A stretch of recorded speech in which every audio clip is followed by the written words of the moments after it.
And the Department of Waste Management has started another campaign to remove derelict vehicles from off the roadways and other locations in the territory. Manager for the Department of Waste Management, Greg Massicott, says the campaign seeks to remove derelicts that have been tagged with a notice. Vehicles that have been tagged with an orange or red X are on the priority removal list. The X indicates that the vehicle has been previously tagged with a notice for removal, and this is now the final warning. Waste Management Officer at the Department of Waste Management, Marquis Maduro, told JTV's Sean Rose that close to 100 vehicles have been removed from streets and lots within the last 2 weeks. We had some vehicles since we had our last campaign at the end of December where we exported some cars that were problematic. We went out, we assessed based on vehicles we had tagged prior, and we marked, if you notice, a red X on those that what we deem high priority because we had tagged them, they already had their notice, and due to some technical issues the site was closed, so they sat in their position and people didn't remove them. So today we're getting back on our feet once again. We have the contractor, Mr. Stout.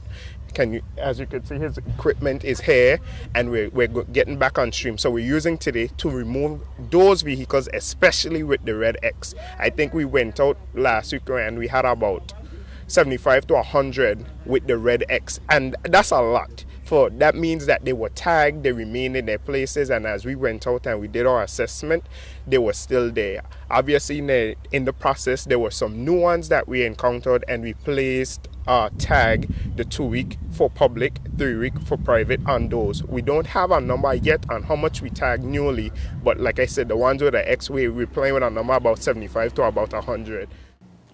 Individuals who deem their vehicles valuable have been urged to properly secure them in appropriate locations and not along roadsides or in public parking lots. Marquis Maduro told JTV News why he thinks some owners of derelict vehicles are either unwilling or unable to remove the vehicles despite the repeated warnings.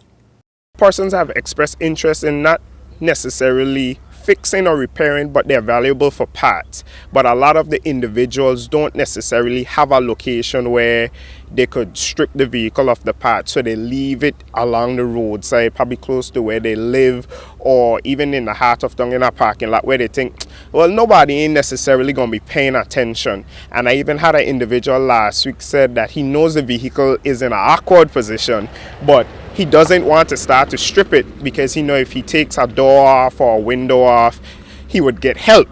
It isn't exactly the help he needs, but he would get help. So what you find, they try to leave the vehicle intact, even though they have other intentions, because you find persons would just come once they notice that you stripping a vehicle when you ain't paying attention. Oh, that muffler looks interesting, so I might need that later on. So that's the problem that we're having. So we're trying to urge people, if it's valuable, whether you take it to a body shop or to someplace off the roadside where you could strip it, where it's not interfering with other people's property or whatever the case is, take what is valuable off and deposit it here at the site. Vehicles are considered derelict when they are abandoned, dilapidated, or otherwise written off for the purpose of insurance coverage. Derelicts also pose an environmental hazard as they tend to attract pests, rodents, and other disease-causing organisms. Derelicts along the roadside may also obstruct drivers' vision as well as contribute to traffic congestion.